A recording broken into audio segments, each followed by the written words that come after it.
We like to call it the Supernatural Hour. And now, our hosts. Welcome to the Supernatural Podcast Hour. Paranormal Junk Drawer, Angel Stories, going through a divorce. He was about 26 years old, and just if you've gone through a divorce, whether you instigate it or not, it's still painful. It's painful no matter what you do.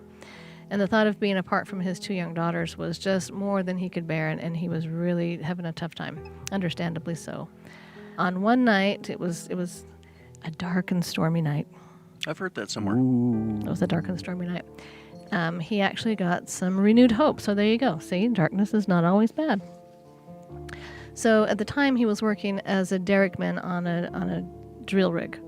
He was having some serious thoughts of suicide because there he is. He's on a 120-foot derrick looking down in the ocean, and he's thinking, this will be real easy. You know, just step off, boom, all this pain is gone. And I'm just going to read a quote that he said. He says, "My family and I have strong beliefs in Jesus, but it was not hard to contemplate suicide. It was in the worst thunderstorm I'd ever seen, which brings in the dark and stormy night. I climbed the derrick to take my position to pull pipe out of the hole we were drilling. His coworkers had told him, don't go up there. You know, it's too dangerous. We'd rather have some downtime than risk someone's life." And Dean thought, ooh, this is a perfect time to do this. And he kind of continued. He said, "Lightning flashed all around me. Thunder boomed. I cried to God to take me. If I couldn't have my family, I didn't want to live, but I didn't want to take my own life in suicide." Oh, he said, "I couldn't take my own life in suicide. God spared me. I don't know how I survived that night, but I did." Fast forward a couple weeks later, he bought a small Bible and he traveled to the Peace River Hills, and that's where his family had lived for quite some time. And he sat down on one of the hills and he started to read. And he said he had such a warm feeling enter into me. I'm just going to read what he said. "I had such a warm feeling enter into me as the sun parted through the clouds and shone on me. It was raining all around me, but I was dry and warm in my small spot on top of that hill." For him, he just really felt, he says that wasn't just, oh, the sun came out and I felt better. He says it just came at such a moment that it only could have been an angelic moment. And he says that that moment changed his life for the better. It was shortly after that he met his new wife. They fell in love, got married. They started a family together, which includes his two daughters from his first marriage. And that's going really well as far as being with his children from his first marriage. And he said, "Thank you, Lord Jesus, and the angels you sent that day to touch my soul." So with us we have Doc. And we have Merlin. And Chad's here too. Oh, hello, Chad. Hello, Chad. Hi, Chad. I live with him, so I should probably acknowledge him so he doesn't stab me in my sleep. And the person that is talking there is Raven. I'm Raven. So we have our paranormal bucket list. And Merlin, I think we had you scheduled for telling us what your bucket list item is.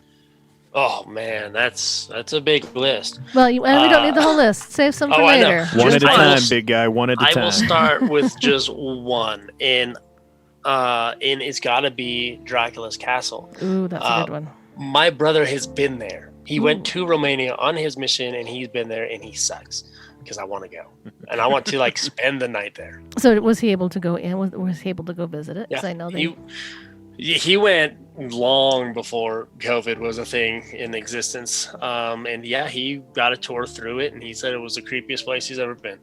Oh, I bet. I've seen some documentaries on it, but I would have to add that to my bucket list. I watched that documentary, Van Helsing.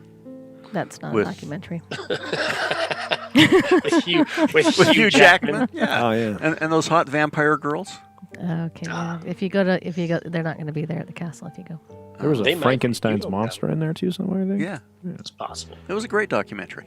Awesome.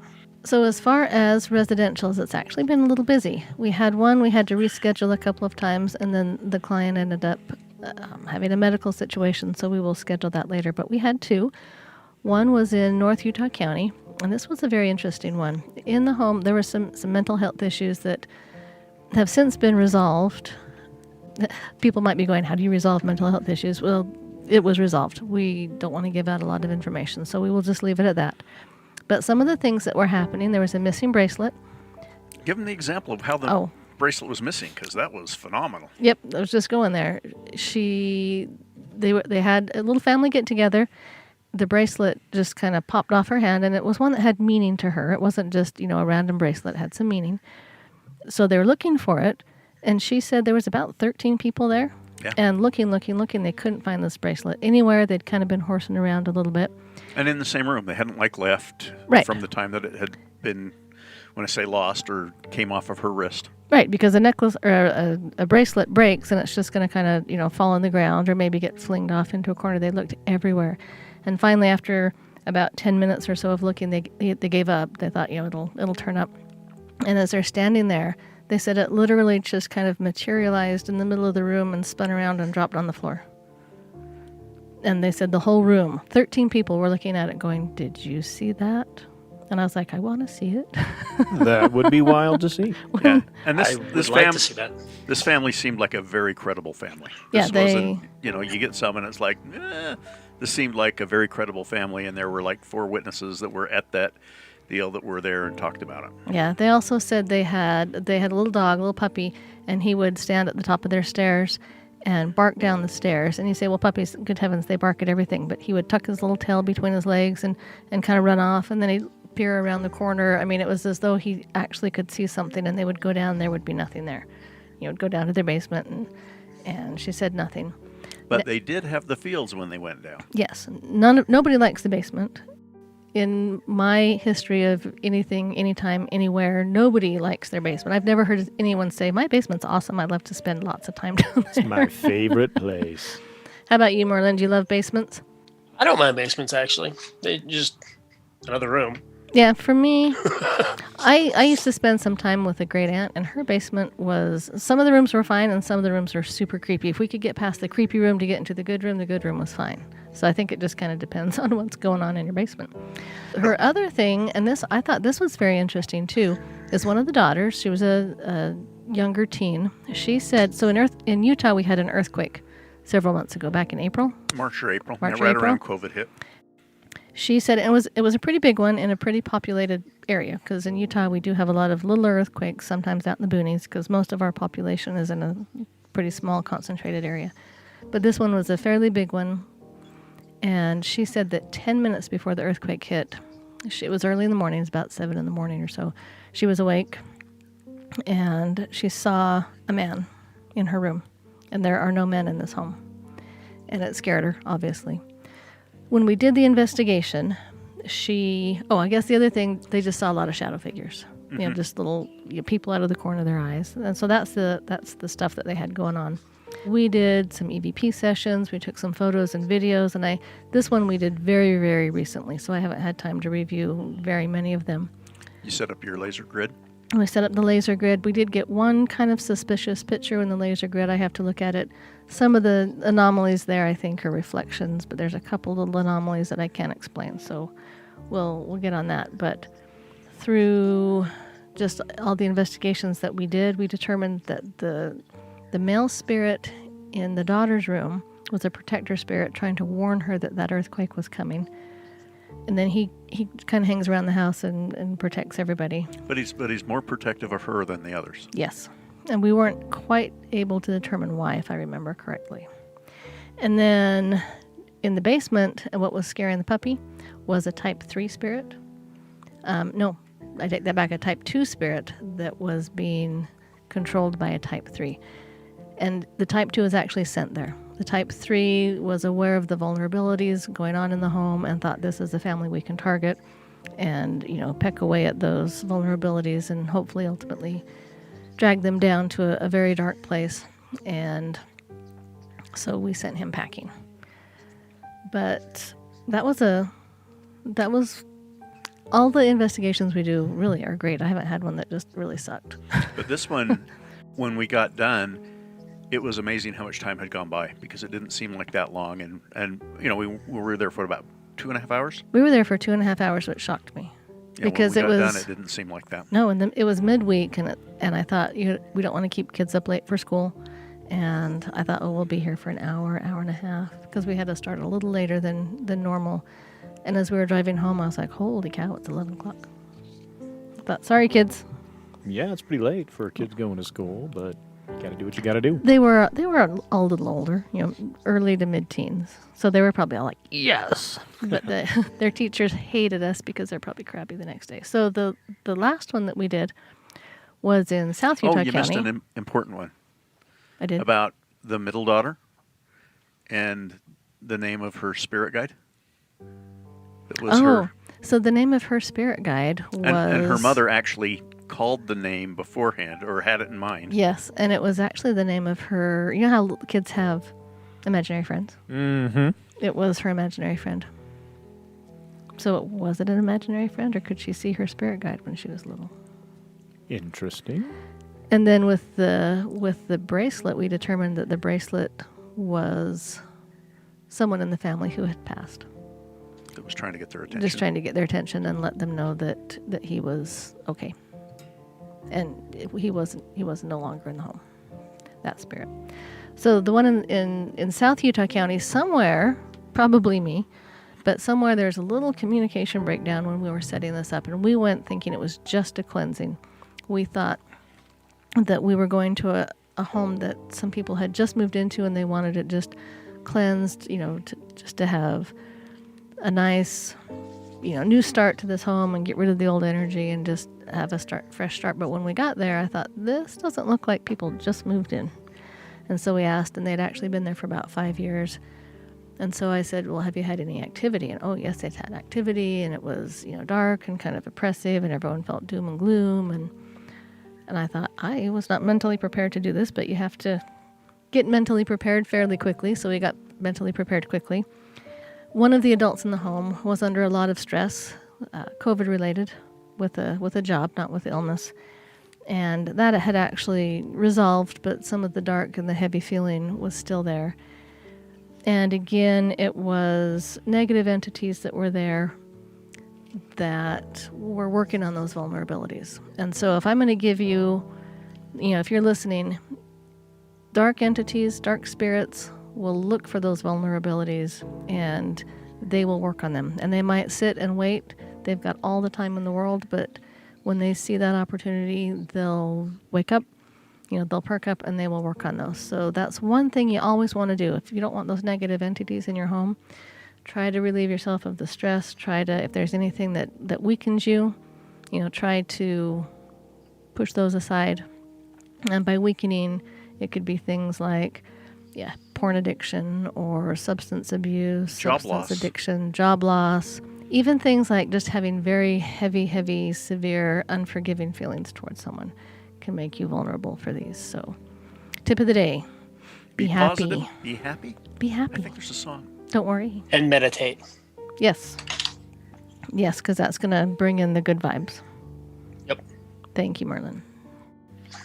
Okay, Chad, how about giving us the business? Okay. Giving us the business. Do you remember the referee that said that? That he's giving him the business? That was what he called? That was awesome. It was a football game. Football game. I He's giving him the business. I don't know if that's an official football penalty, but he got 15 yards for it. Yeah, I think I understood what he meant. In December, we have been giving to the Utah Food Bank, or encouraging people to give to the Utah Food Bank. That's always a great opportunity, but we just kind of wanted to mention that and say thank you to our listeners who did participate with that and helped out. This is a big time of the year for people, and a lot of people are in need of help. Especially this year with COVID wiping out a lot of the smaller businesses and a lot of layoffs. This is a rough year for a lot of people. Yeah, and if you can, look around in your neighborhood and your friends and see if there's people that are in need of help, and if there's things that you can do with them. This is a great time of year to help them out. We probably ought to move on. One thing we want to do is welcome our new investigators. We have had a couple of openings, so just a little shout out to Candace, Lori, Sylvia, and Kason, who just started yesterday, actually. So he is an investigator in training, and we still have a couple of openings if anybody is interested in becoming a member of the APS WISPs team. If you are, just go to advancedparanormal.com. The very top, they'll be on the right hand side. It'll say contacts. Click it. It should have a application and send that in. Or you could go to wisps.org. Same instructions. Slide over to where it says contact, fill out the application. The reason we need the application just lists all the information right in a nice little handy place, so that when I schedule things, I don't have to text you every time. And when are you available? I know all the stuff. Don't forget the liability form for possessions. Exactly. That's on them. It's all on you. Sooner or later, we're going to want to get your questions and answer them. Those are really fun when we can find out what you guys are interested in and what your questions are, and have us as a panel kind of reread your questions on air and answer them and give our thoughts on those. You can send us your questions and things you want us to talk about. Yeah, we've done one of these question answer podcasts. Oh, it's been a couple of years, and they're a lot of fun, actually, because people will ask things that you don't really think about, and you go, oh, that is a good question. Yeah. Q&A, baby. Let's do it. Send your questions to apps.wisps.contact@gmail.com, and we'll get an episode together where we'll answer some of the questions. It might be included in the Paranormal Junk Drawer. It might be a whole episode. It kind of depends on what we get. And it's apps with one P, APS, as in Advanced Paranormal Services. Also, if you haven't gotten your Supernatural Hour swag at tpublic.com, you need to go. I got mine. I was just presented with an early Christmas present. I have a new Supernatural Hour drinking mug that has a plastic top on it so that my metal straw doesn't... Yeah, there's a story. So I have a friend who's a podcast listener, and so every once in a while I'll say, hey, how'd that go? And she said, I heard some metal clinking like it was a drink cup. And I said, we have got to fix that. So I hopped on to TeePublic and got Chad it's actually a really nice metal cup, like a travel mug, but it has a plastic top. Cup. So his straw doesn't clink. I got a coffee mug today. Sweet. That came in the mail, and a t-shirt. Your Supernatural Hour? Yeah, I wanted to be like Larry King, where I could just like sit at the counter and sip my beverage from time to time. And But you forgot it? pretend I know stuff. Yeah, I forgot it at home, of course. Just like Larry King. I do not have any Supernatural Hour swag. I think I am missing the memo. Well, we just got I the need to memo. get some. We just got the memo this week. And Raven also got Supernatural Hour masks. I did. 2 for 1.